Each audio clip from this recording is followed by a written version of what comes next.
ಕರಾವಳಿ ವೈವಿಧ್ಯ YouTube channel ವೀಕ್ಷಿಸುತ್ತಿರುವ ಎಲ್ಲ ವೀಕ್ಷಕರಿಗೂ ನನ್ನ ನಮಸ್ಕಾರಗಳು. ನಾನು ರಾಧಿಕಾ.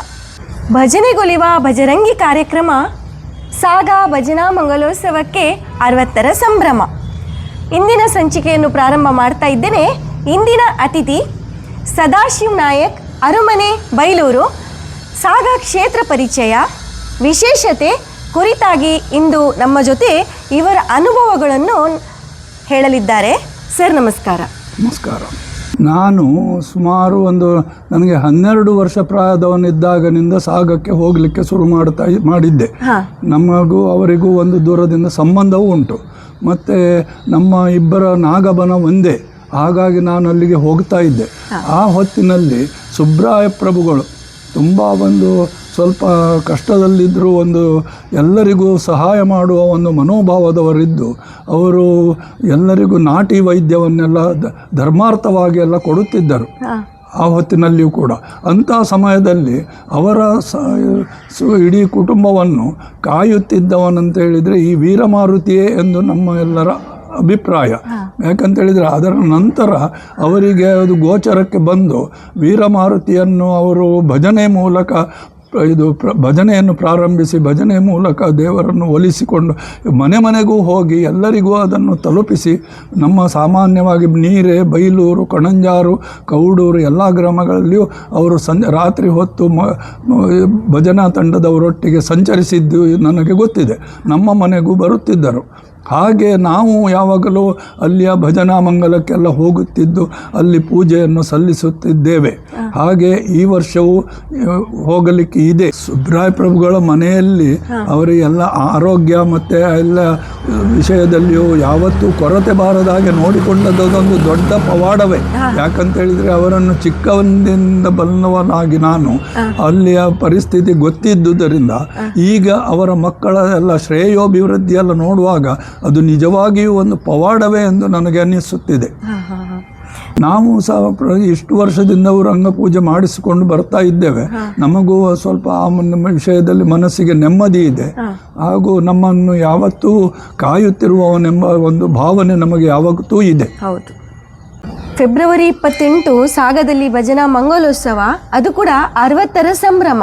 ಪ್ರತಿ ವರ್ಷ ಸಾಗದಲ್ಲಿ ಈ ಒಂದು ಭಜನಾ ಮಂಗಲೋತ್ಸವ ದಿನ ಜನ ಸಾಗರನೇ ಸೇರ್ತಾರೆ. ಹಾಗೂ ಊಟ ಉಪಚಾರ ಇಲ್ಲಿ ಹೇಗಿರ್ತದೆ ಅಂತ ಹೇಳಿದರೆ ಇಡೀ ರಾತ್ರಿ ಇಡೀ ನಡೀತಾ ಇರ್ತದೆ. ಸಾವಿರಗಟ್ಟಲೆ ಜನ ಬಂದು ಇಲ್ಲಿ ಊಟ ಮಾಡ್ತಾರೆ, ಹೋಗ್ತಾರೆ. ಸರ್, ಇದೆಲ್ಲ ಹೇಗೆ ಸರ್ ಸಾಧ್ಯ? ಪ್ರತಿ ವರ್ಷ ಇವರು ಉಚಿತವಾಗಿ ಆಹಾರವನ್ನು ನೀಡ್ತಾ ಇದ್ದಾರೆ ಇಲ್ಲಿ. ಇದು ಹೇಗೆ ಸರ್ ಸಾಧ್ಯ? ಅದು ಎಲ್ಲ ವೀರಮಾರುತಿಯ ಕೃಪೆಯೇ ಹೊರತು ಬೇರೆ ಯಾರು ಮನುಷ್ಯರು ಮಾಡುವಂತಹದ್ದಲ್ಲ. ಅಲ್ಲಿ ಭಜನೆಗೆ ಸ್ಥಳಕ್ಕೆ ಹತ್ತಿರ ಬರುವವರೆಗೆ ಅಲ್ಲಿ ಭಜನೆ ಎಲ್ಲಿ ಎಂದೇ ಗೊತ್ತಾಗುವುದಿಲ್ಲ. ಅಲ್ಲಿ ಎಲ್ಲ ಕಾಡಿನ ಮಧ್ಯದಲ್ಲಿ, ನೀರೇ ಜಂಗ್ಲಿ ಕಾಡು, ಆ ಕಾಡಿನ ಮಧ್ಯದಲ್ಲಿ ಬರುವಾಗ ಎಲ್ಲಿ ಭಜನೆ ಅಂತಲೇ ಗೊತ್ತಾಗೋದು ಸುಮಾರು ಒಂದು ಫರ್ಲಾಂಗ್ ಹತ್ತಿರಕ್ಕೆ ಬಂದ ನಂತರ ಮಾತ್ರ. ಅಷ್ಟರವರೆಗೂ ಗೊತ್ತಾಗದಿದ್ರೂ ಕೂಡ ಜನರು ಎಲ್ಲೆಲ್ಲಿಂದಲೂ ಅಲ್ಲಿಗೆ ಬರುತ್ತಾರೆ. ಮತ್ತೆ ರಾತ್ರಿ ಅಲ್ಲಿ ಕಳೆದ ಸಲ 10 ವರ್ಷ ಹಿಂದೆ 50ರ ಸಂಭ್ರಮ ನಡೆದಾಗಲೂ ನನಗೆ ಗೊತ್ತಿದೆ. ಆವತ್ತು ಜನಸಂಖ್ಯೆಯನ್ನು ಲೆಕ್ಕ ಮಾಡಿದವರೇ ಇಲ್ಲ. ಅದು ಅಲ್ಲದೆ ಪ್ರತಿನಿತ್ಯದ ಭಜನೆ ಮಂಗಲ ದಿವಸವೂ ಅವರು ಭಜನೆಯ ದಿವಸ, ರಂಗಪೂಜೆಯ ದಿವಸ ಎಲ್ಲರಿಗೂ ಪೂಜೆ ಆಗಿ ಉಳಿದ ನಂತರ ಅಲ್ಲಿ ಎಷ್ಟು ಜನರಿದ್ದಾರೆ ಅವರೆಲ್ಲರನ್ನು ಮನೆಗೆ ಕರೆದುಕೊಂಡು ಹೋಗಿ ಊಟ ಹಾಕಿಸಿಯೇ ಕಳಿಸುತ್ತಾರೆ. ಇದು ಎಲ್ಲ ನನಗೆ ಗೊತ್ತಿದ್ದ ವಿಷಯ. ಸಾಗ ಕ್ಷೇತ್ರಕ್ಕೆ ಒಮ್ಮೆ ಭೇಟಿ ನೀಡಿದ ಭಕ್ತರು ತಪ್ಪದೆ ಪ್ರತಿ ವರ್ಷ ಸಾಗಕ್ಕೆ ಬಂದು ಭಜನಾ ಮಂಗಲೋತ್ಸವದಲ್ಲಿ ಪಾಲ್ಗೊಳ್ತಾ ಇದ್ದಾರೆ.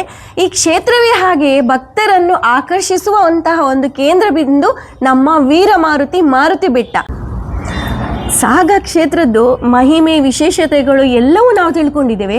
ಆದರೆ ಇಲ್ಲಿ ನಮಗೆ ಸಮಸ್ಯೆ ಇರುವುದು ರಸ್ತೆದ್ದು. ಹಾಗಾಗಿ ಇಷ್ಟು ವರ್ಷದಿಂದ ರಾಜಕೀಯ ವ್ಯಕ್ತಿಗಳು, ಜನಪ್ರತಿನಿಧಿಗಳು ಈ ಕ್ಷೇತ್ರಕ್ಕೆ ಬರ್ತಾ ಇದ್ದಾರೆ. ಅಂದಿನಿಂದ ಇಂದಿನವರೆಗೂ ಈ ರಸ್ತೆ ಇದ್ದ ಹಾಗೇನೇ ಇದೆ. ಯಾಕೆ ಸರ್ ಇದು ಡೆವಲಪ್ ಆಗಿಲ್ಲ? ನಾನು ಬಹಳ ಹಿಂದೆ ಹೋಗುವಾಗ ನಡೆದುಕೊಂಡೇ ಹೋಗಬೇಕಾದ ಪರಿಸ್ಥಿತಿ ಇತ್ತು. ಆಮೇಲೆ ಸೈಕಲ್ನಲ್ಲಿ ಹೋಗುವಷ್ಟು ಆಯಿತು. ಹಾಗೆ ಅದರ ನಂತರ ಸಣ್ಣ ಮಟ್ಟಿನ ಬೈಕಿನಲ್ಲೆಲ್ಲ ಹೋಗಲಿಕ್ಕೂ ಒಂದು ವ್ಯವಸ್ಥೆ ಆಯಿತು. ಅದು ಸಹ ಮಣ್ಣಿನ ರಸ್ತೆ, ಬಹಳ ಕಷ್ಟದಲ್ಲೇ ಹೋಗಬೇಕಿತ್ತು. ಆ ನಂತರ ಅಲ್ಲಿ ನಮ್ಮ ಚಿಕ್ಕಮಗಳೂರು MP ಶ್ರೀಕಂಠಪ್ಪನವರು ಬಂದು ಅಲ್ಲಿ ಒಂದು ಸಲ ಅಲ್ಲಿ ಬೇಕಿದ್ದ ಒಂದು ಸೇತುವೆಯನ್ನು, ಸಣ್ಣ ಒಂದು ಸೇತುವೆಯನ್ನು ಮಾಡಿಸಿಕೊಟ್ಟು ರಸ್ತೆಯನ್ನು ಸ್ವಲ್ಪ ಊರ್ಜಿತಗೊಳಿಸಿದರು. ನಂತರ ಈ ವಿ ಎಸ್ ಆಚಾರ್ಯ ಅವರು ಮಂತ್ರಿಗಳಾಗಿದ್ದಾಗಲೂ ಪ್ರತಿ ವರ್ಷ MLA ಆಗಿದ್ದಾಗಲೂ ಮಂತ್ರಿಗಳಾಗಿದ್ದಾಗಲೂ ಪ್ರತಿ ವರ್ಷ ಭಜನೆಗೆ ತಪ್ಪದೇ ಬಂದು ಭಜನಾ ಮಂಗಲೋತ್ಸವ ದಿನ ಇಲ್ಲಿ ಪೂಜೆ ಮಾಡಿಸಿ ಹೋಗುತ್ತಿದ್ದರು. ಅದು ನನಗೆ ಗೊತ್ತಿದೆ, ನಾನು ಅಲ್ಲಿ ನೋಡಿದ್ದೇನೆ. ಹಾಗಂದ್ರೆ ನೀವು ಹೇಳುದು ಸಾಗ ಕ್ಷೇತ್ರಕ್ಕೆ ರಾಜಕೀಯ ವ್ಯಕ್ತಿಗಳು, ಪ್ರಭಾವಿಗಳು ಕೂಡ ಇಲ್ಲಿ ಭೇಟಿ ನೀಡ್ತಾರೆ, ಬಂದು ಅವರಿಗೆ ಇಲ್ಲಿ ಒಂದು ಒಳ್ಳೇದಾಗಿದೆ ಅಂತ ಹೇಳಿ ಅವರಿಗೆ ಅನಿಸಿದೆ ಅಲ್ವಾ? ಹಾಗಾಗಿ ಈಗ ನಮಗೆ ಸಮಸ್ಯೆ ಇರುವುದು ರಸ್ತೆದು.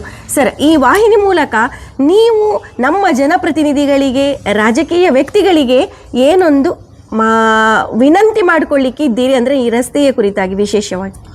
ಈ ರಸ್ತೆ ನೀರೇ ಗ್ರಾಮದಿಂದ ಬರುವಾಗಲೂ 1 ಕಿಲೋಮೀಟರ್ನಷ್ಟು ಅಲ್ಲಿ ಕಾಂಕ್ರೀಟ್ ರಸ್ತೆ ಇದೆ. ಈಚಿಂದ ಪಂಚನಬೆಟ್ಟು ಆಗಿ ಬರುವಾಗಲೂ ಡಾಮರ್ ರಸ್ತೆ ಇದೆ. ಮಧ್ಯದಲ್ಲಿ 1 ಕಿಲೋಮೀಟರ್ನಷ್ಟು ಜಾಗಕ್ಕೆ ಬಹಳ ಕಷ್ಟದ ಮಣ್ಣಿನ ರಸ್ತೆ ಇದೆ. ಅಲ್ಲಿ ಬರಲಿಕ್ಕೆ ಬಹಳ ಕಷ್ಟ ಆಗ್ತದೆ. ಈಗಿನ ರಾಜಕೀಯ ವ್ಯಕ್ತಿಗಳು ಯಾರಾದರೂ ಪ್ರಭಾವ ಬೀರಿ ಅಲ್ಲಿಯ ರಸ್ತೆಯನ್ನು ಉತ್ತಮ ರೀತಿಯಲ್ಲಿ ಮಾಡಿಕೊಟ್ಟಿದ್ದರೆ ವೀರಮಾರುತಿಯ ಅನುಗ್ರಹಕ್ಕೆ ಪಾತ್ರರಾಗುತ್ತೀರಿ ಅಂತೇಳಿ ನನ್ನದೊಂದು ಆಲೋಚನೆ. ಇಂದಿನ ಸಮಾಜಕ್ಕೆ ಈ ಭಜನೆ, ಮಠ, ಮಂದಿರಗಳ ಒಂದು ಪ್ರಭಾವ ಹೇಗಿರಬೇಕು ಸರ್ ನಿಮ್ಮ ಮಾತಿನಲ್ಲಿ? ಭಜನೆ ಅಂತೇಳುವುದು ಮಾಡಿದರೆ ನಮಗೆ ಈಗ ಕಲಿಯುಗದಲ್ಲಿ ಭಜನೆಯೇ ಮುಖ್ಯ. ನಮ್ಮ ಆತ್ಮೋದ್ಧಾರಕ್ಕಾಗಿ ಭಜನೆಯಂತೆ ಅತಿ ಮುಖ್ಯ. ಅದನ್ನು ಪುರಂದರದಾಸರ ಕಾಲದಿಂದಲೂ ಅವರು ಹೇಳಿಕೊಟ್ಟಿದ್ದಾರೆ. ಮತ್ತು ಈ ಜನರು ಎಲ್ಲ ಅದೇ ರೀತಿ ಮನೆಯಲ್ಲಿ ಭಜನೆ ಮಾಡುತ್ತಿದ್ದಾರೆ. ಆ ಮನೆಯಲ್ಲಿಯೇ ಭಜನೆ ಕಡಿಮೆ ಆದ ಕಾಲದಲ್ಲಿ ಸುಬ್ರಾಯ ಪ್ರಭುಗಳು ಮನೆಗೂ ದೇವರನ್ನು ಹಿಡ್ಕೊಂಡು ಹೋಗಿ ಭಜನೆಯನ್ನು ಎಲ್ಲ ಪುನಃ ಬಿತ್ತಿ ಎಲ್ಲ ಮನೆಯಲ್ಲಿಯೂ ಭಜನೆ ಆಗುವ ರೀತಿ ನೋಡಿಕೊಂಡಿದ್ದಾರೆ. ಅದನ್ನು ಇನ್ನು ಮುಂದಿನವರು ಮುಂದುವರಿಸಿಕೊಂಡೇ ಹೋಗಬೇಕಾಗಿ ಎಲ್ಲರಲ್ಲಿ ನನ್ನದೊಂದು ವಿನಂತಿ. ಹಾಗೂ ಅವರ ಮನೆಯವರಿಗೂ ಎಲ್ಲ ಗಂಡು ಸಂತತಿಯನ್ನು ಆದಷ್ಟು ಶೀಘ್ರ ಜಾಸ್ತಿ ಕೊಟ್ಟು ಈ ಭಜನೆಯನ್ನು ಇನ್ನೂ ಮುಂದಕ್ಕೂ 100, 150, 200 ವರ್ಷ ಆಗುವವರೆಗೂ ನಡೆಯುವಂತೆ ದೇವರೇ ಅವರಿಗೆ ಅನುಗ್ರಹ ಕೊಟ್ಟು ಕಾಪಾಡಬೇಕೆಂದು ದೇವರಲ್ಲಿ ನನ್ನ ಪ್ರಾರ್ಥನೆ. ತುಂಬ ಒಳ್ಳೆಯದಾದಂತಹ ಒಂದು ಸಂದೇಶವನ್ನು ನೀಡಿದ ನಮ್ಮ ಹಿರಿಯರು ಸದಾಶಿವ ನಾಯಕ್ ಅರಮನೆ ಬೈಲೂರು ಇವರು ಈ ಭಜನೆಯ ಒಂದು ಅಗತ್ಯ ಈಗಿನ ಕಾಲಕ್ಕೆ, ಈಗಿನ ಯುವ ಜನರಿಗೆ ಹಾಗೂ ಈ ಸಾಗ ಕ್ಷೇತ್ರಕ್ಕೆ ಇನ್ನು ಮುಂದೆ ಈ ಜನಾಂಗಕ್ಕೆ, ಮುಂದಿನ ಜನಾಂಗಕ್ಕೆ ಇವರು ಈ ಭಜನೆಯ ಒಂದು ಪರಂಪರೆಯನ್ನು ಹೇಗೆ ಮುಂದುವರಿಸಿಕೊಂಡು ಹೋಗಬೇಕಂತೇಳಿ ಅತ್ಯಂತ ಸೌಮ್ಯವಾಗಿ ವಿನಮ್ರತೆಯಿಂದ ನಮ್ಮ ವಾಹಿನಿ ಜೊತೆ ಮಾತನಾಡಿದ್ದಾರೆ. ಹಾಗಾಗಿ ವೀಕ್ಷಕರೇ, ಅವರು 11ನೇ ವರ್ಷದಲ್ಲಿ ಇರುವಾಗ ಅಲ್ಲಿಗೆ ಸಾಗ ಕ್ಷೇತ್ರಕ್ಕೆ ಹೋಗ್ತಿದ್ದವರು ಹಿರಿಯರು ಸದಾಶಿವ ನಾಯಕ್ ಅರಮನೆ ಬೈಲೂರು ಇವರ ಜೀವನದಲ್ಲಿ ಇವರು ಸಾಗ ಕ್ಷೇತ್ರದಲ್ಲಿ ಕಂಡಂಥ ವಿಶೇಷತೆ, ವಿಸ್ಮಯಗಳ ಕುರಿತಾಗಿ, ಪವಾಡ ವೀರಮಾರುತಿಯ ಪ್ರಭಾವದ ಕುರಿತಾಗಿ ನಮ್ಮ ಜೊತೆ ಮಾತನಾಡಿದ್ದಾರೆ. ಅವರಿಗೆ ನಾವು ಧನ್ಯವಾದಗಳನ್ನು ಅರ್ಪಿಸ್ತಿದ್ದೇವೆ. ದೇವರು ಆಯಸ್ಸು, ಆರೋಗ್ಯವನ್ನು ಕೊಟ್ಟು ಕಾಪಾಡಲಿ ಅಂತ ಹೇಳಿ ಕೇಳಿಕೊಳ್ತಾ ಇದ್ದೇನೆ. ಸರ್, ತುಂಬ ಥ್ಯಾಂಕ್ಸ್ ನಮ್ಮ ಜೊತೆ ಮಾತನಾಡಿ. ನಿಮಗೆ ಧನ್ಯವಾದಗಳು. ನಿಮಗೂ ಧನ್ಯವಾದಗಳು.